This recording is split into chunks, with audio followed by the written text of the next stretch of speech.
I didn't think up of a pithy opening for our 300th. Well, this isn't our 300th ChairQAsition. This is the ChairQAsition for episode 300.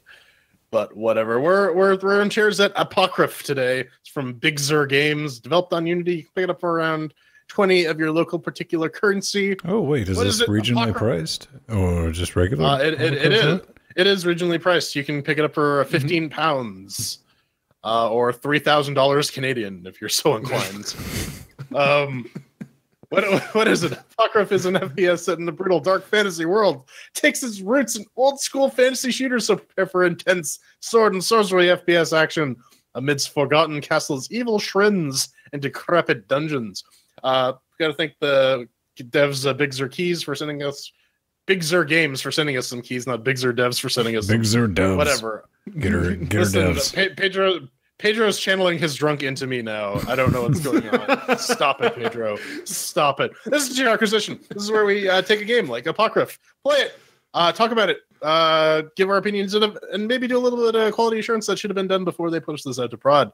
And lo and behold, it may require some. We rate everything on a scale of 1 to 4 chairs. 1 chair means it's crap. 2 chairs means it's meh. 3 chairs means it's pretty good. 4 chairs means it's awesome. And we apply those to our categories. Do mix with working, shiny sounds, controls, and fun.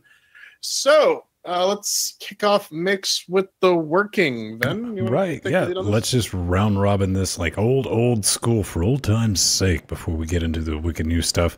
Let's just talk about whether or not it worked, man. As you can see, we are color coded. I'm up here with a stupid monkey Ubuntu logo. Jordan's rocking the fedora, milady. And all the man on the island is the man with the boat. That's not Arch. Nope, that's Solus. Yes.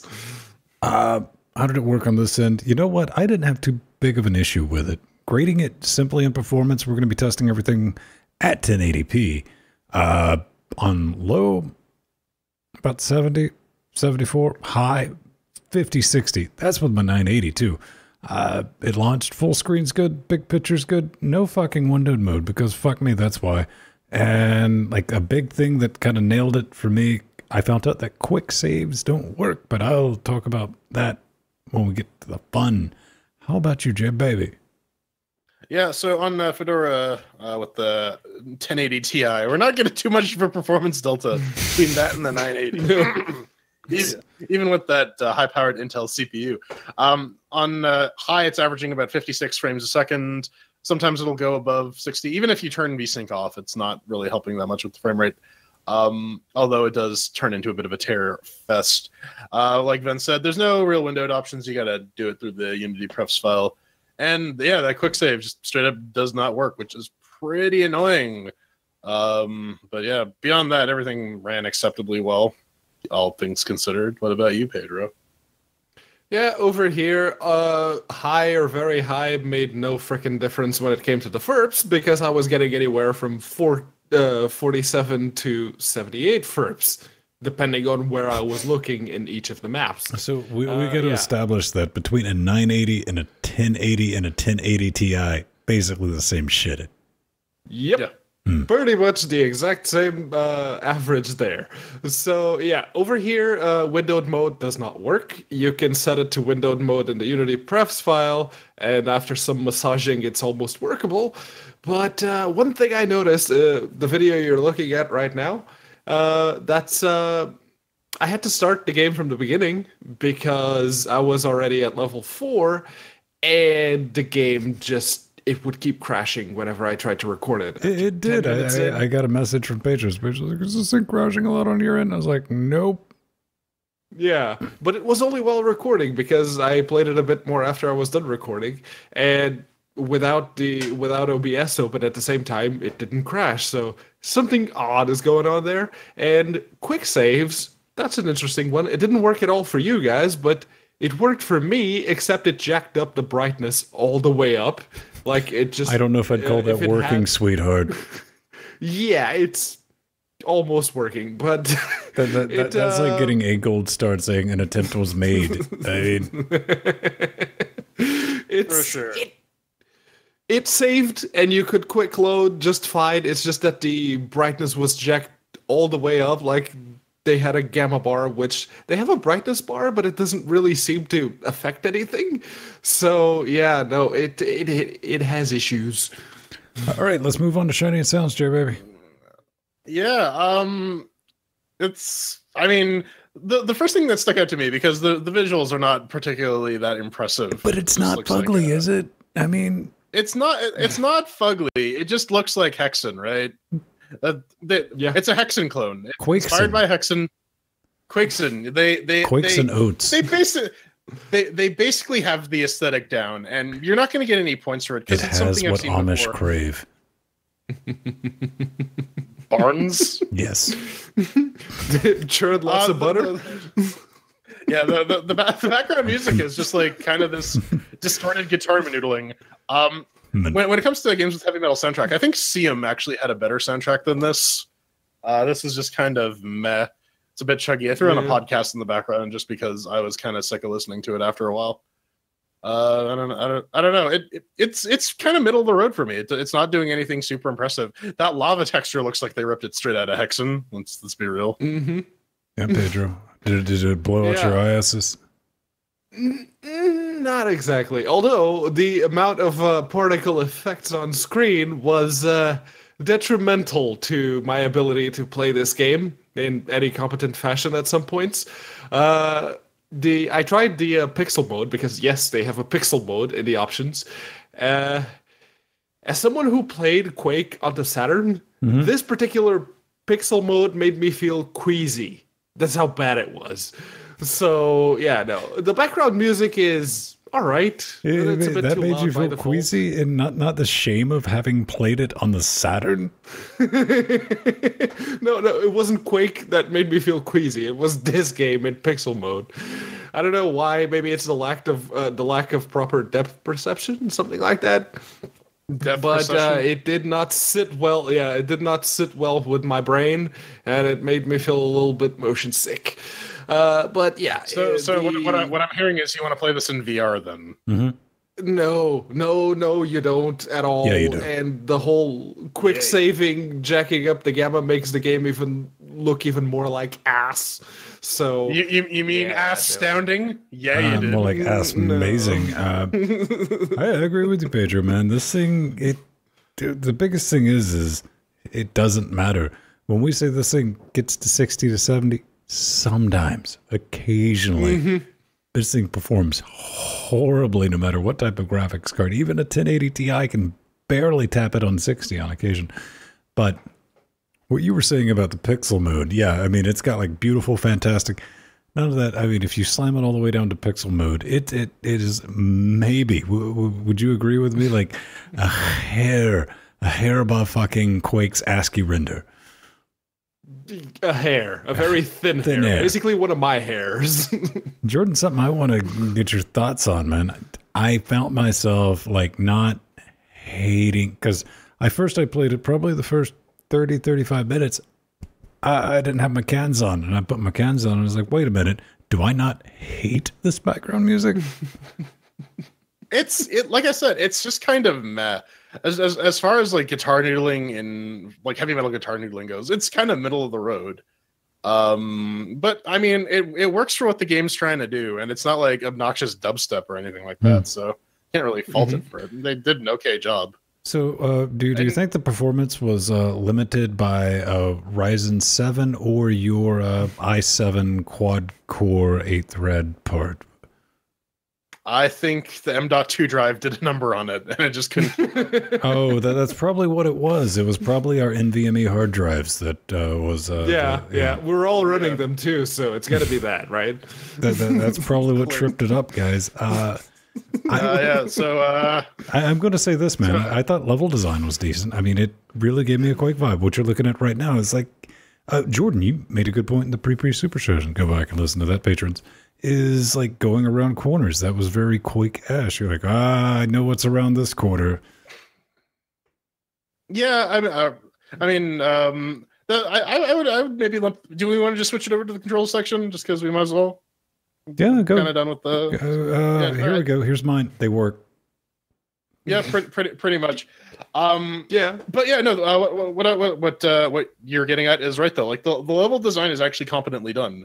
It's probably one of the stronger points of this game. Basically, but it gets to the point though where, well, I'll get to that later. Control wise, yeah, it's WASD, man. If you make a shooter and you're not using WASD as your control scheme, you've made a very questionable decision. And unless you can back that up with something really innovative, man, you just need to shut the front door because Call of Duty Bros too spooky for your. You see, using a controller requires more skill.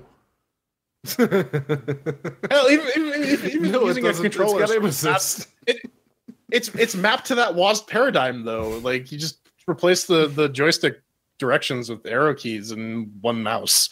But I mean, okay. Here, I got a question for you guys. Did everyone forget that there was a fucking bullet time mode in this game? Because I kept forgetting that was. I didn't even know it had one. No. Also, did you know you could kick? Yes, you can. I did know that. Yeah, there's like a bullet time node. There was a couple points where I was just getting swarmed and I was getting my ass kicked, and I hit Q, and yeah, it's like, oh, this motherfucker from Star Trek shows up, and you're like, what the hell? Why are you in my hexen? He starts snapping his fingers at you. Yeah. Mariachi band shows up, and you're like, all right. No, and then he starts trying to kill you because like his daughter died in a plane crash or something. I don't know what's going on with that guy. Anyways, yeah. The other thing that kind of wigs me out about the controls, really inconsistent invisible walls. This section specifically, yeah, where like you try to shoot over the fence, they can hit you through the fence. You cannot hit them through the fence. Yes. Also, on this level with a bunch of stairs, sometimes stairs a little bit sticky. Just a little bit. It's usually the very last step, especially on like the stone textured stairs. Your character has this really nasty tendency to get stuck on that particular bit of terrain. Yeah, and it's not just your character, because you actually brought out a very good point in the show notes, Ven.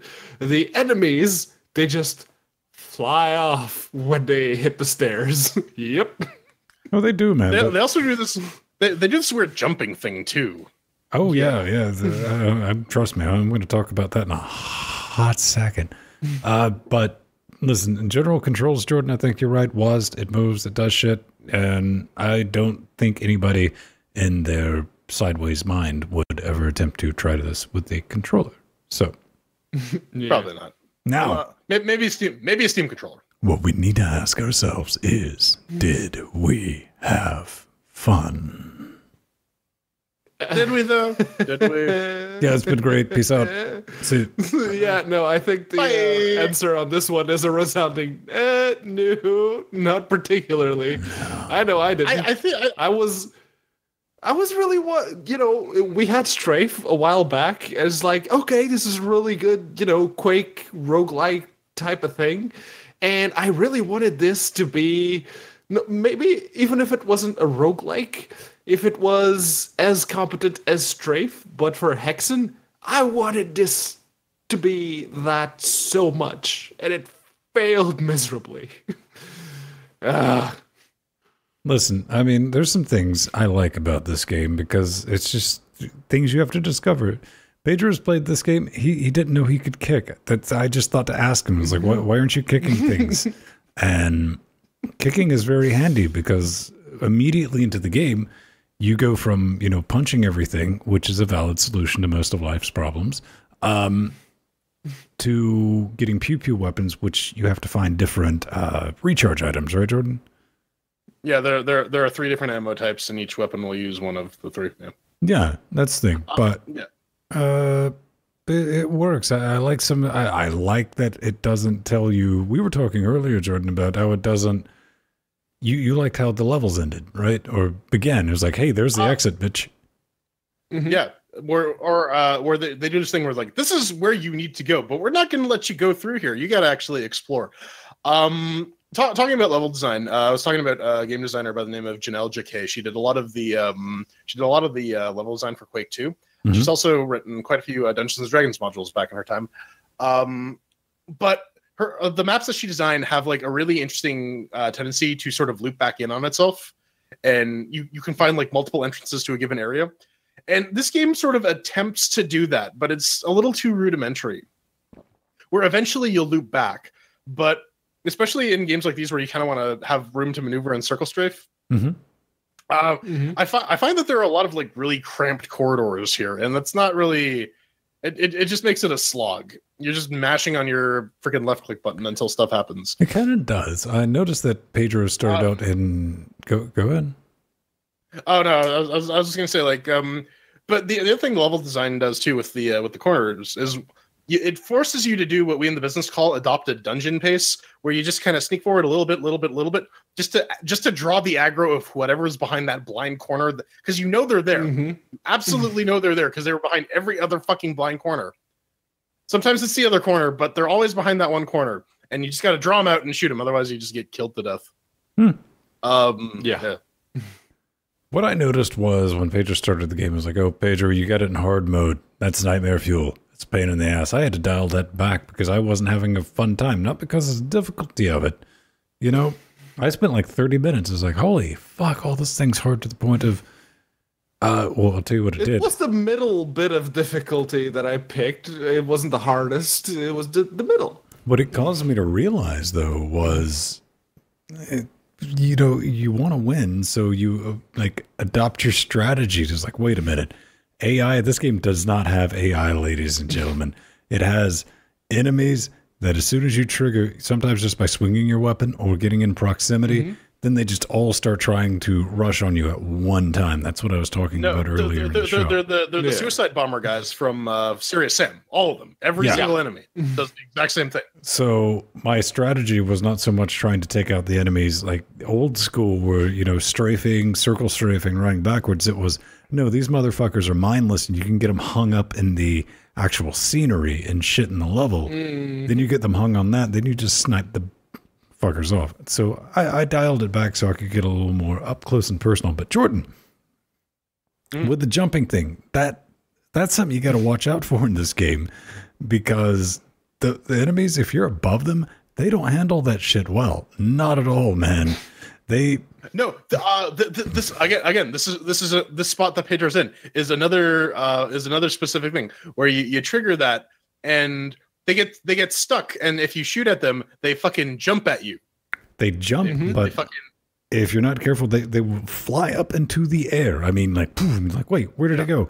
Causing you to look up, and you're rewarded by doing that with a decided excess of monster taint. So you straight up get teabagged, straight up. Yeah, and again, there's all sorts of little issues here that sort of stop this game from being like a 2-chair, like the invisible walls, the weird functionality. I don't know. There's a good game in here somewhere. There is. It just needed a little more time in the. There is a good game in here somewhere. It was called Hexen. And Hexen 2. Hexen 2 was really good. 1997. But here's the thing. This game, it's been this sort of game has been done well before, and it was called Ziggurat. Ziggurat was great. Oh yes, Ziggurat was all right. This and it performed better than this, 100%. Yeah, they got to fix this. This game has been just plagued with shit because first of all, it's $20. All right, I know that's turned most everyone off.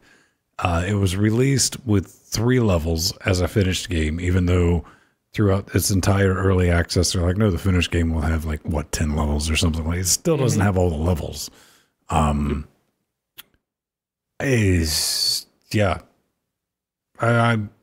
to like it. It's got a lot potentially going for it, and I think, you know, repeat something you've said on the show a bunch of times, which I don't like saying is, you know, if what you're looking at right now, think old school Hexen with a fancy lacquerty hairdo. If this was an early access title, if it was still an early access and they would just released another update to it, I'd be borderline impressed, man. A little bit hopeful for this, but no, man. This is not a finished product, but not by a far damn sight. No, it isn't. You want to talk about safe scumming a little bit? Because Ben, you and I both ran into that. Okay, yeah, we should point that out. This is why I quit playing the game. I was kind of getting into the game once I discovered the soundtrack didn't completely suck. But Jordan's right. I mean, it's the same shit over and over, but it's better than nothing or like beat bloops and shit like that. F5. autosave. That's something, because it's like, man, I'm getting killed a lot when I was playing it in fuck you mode. So I learned what autosave was, and I like chugged all the way through like level 5 or whatever, which actually took a little bit of strategy, a little bit of skill. And I was like, all right, peace out. I got to go do some stuff.